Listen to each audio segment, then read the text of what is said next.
Kita ke sorotan lain, Saudara. Kamis kemarin, Indonesia kembali mencatat angka kasus COVID-19 tertinggi sejak 2 bulan terakhir dengan 533 kasus.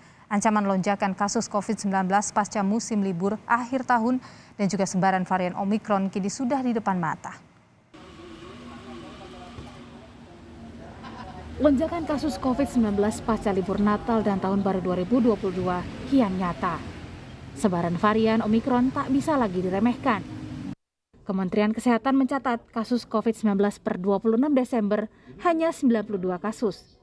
Namun hanya dalam 2 hari meningkat hingga 278 dan jumlah ini bertahan hingga awal tahun 2022. Jumlah kasus terus naik jadi 404 kasus pada 5 Januari dan Kamis kemarin menjadi 553, tertinggi sejak 2 bulan terakhir. Dalam 14 hari terakhir, terlihat tren peningkatan kasus positif. Meskipun peningkatan harian ini cenderung fluktuatif, namun penambahan kasus harian terakhir telah mencapai angka 404. Meningkat cukup signifikan jika dibandingkan dengan kasus harian 2 minggu sebelumnya, yaitu hanya 136 kasus. Terlebih lagi, angka ini tergolong cukup tinggi mengingat penambahan kasus positif sebesar 400 kasus terakhir terjadi pada bulan November 2021. Kedua, tren peningkatan juga terlihat pada jumlah kasus aktif harian. Peningkatan ini teramati setidaknya dalam seminggu terakhir.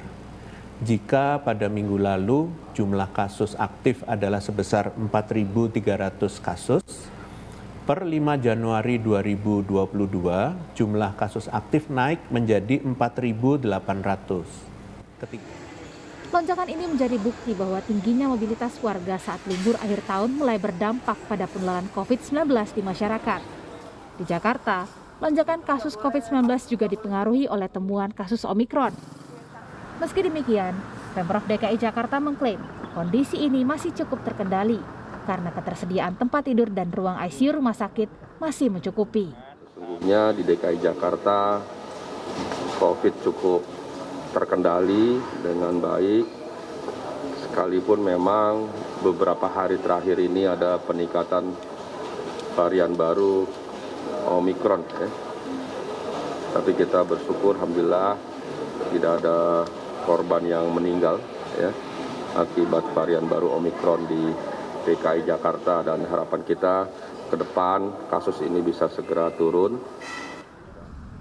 Per 6 Januari 2022, jumlah temuan kasus Omikron di Indonesia sudah mencapai 254 kasus dan mayoritas adalah kasus impor dari pelaku perjalanan luar negeri. Jika pengawasan karantina tidak diperketat, berdasarkan riset di Australia saat varian Delta, epidemiolog menyebut risiko penyebarannya bisa begitu besar. Dan terbukti kan masih ada dispensasi ya. Bisa orang masuk Indonesia, orang Indonesia kembali ke Indonesia tanpa karantina sama sekali. Walaupun dia bukan official dalam timnas Indonesia.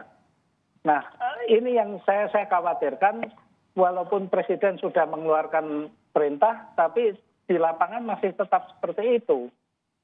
Jadi bukan perintahnya, bukan peraturannya, pelaksanaannya bagaimana? Studi di sini nih, di Australia dan di New Zealand, bahwa dari satu kegagalan atau lolosnya satu orang dari fasilitas karantina ini, itu berdampak pada kehilangan nyawa dan berdampak pada ekonomi. Apa itu? Dari satu saja, itu ada 800 kematian. Ini bicara era Delta ya, 800 kematian. Dan 9 lockdown dari satu kasus yang lolos dari dari masalah karantina ini. Kemudian dari 1.000 kasus COVID, kalau misalnya ada yang datang nih, ada 1.000 kasus COVID ke Indonesia, itu yang akan lolos potensinya dari studi ini, dari sisi karantina itu 5 atau 6 orang. Nah, bayangkan dari 5-6 orang ini akan berkontribusi pada berapa kematian. Nah, ini. Di tengah kewajiban sekolah tatap muka yang telah dimulai di sejumlah wilayah, potensi penyebaran kasus COVID-19 semakin besar. Tak ada lagi tawar-menawar. Masyarakat harus tetap patuh protokol kesehatan, memakai masker dengan benar dan menjaga jarak demi keselamatan orang tercinta. Tim Liputan, Kompas TV, Jakarta.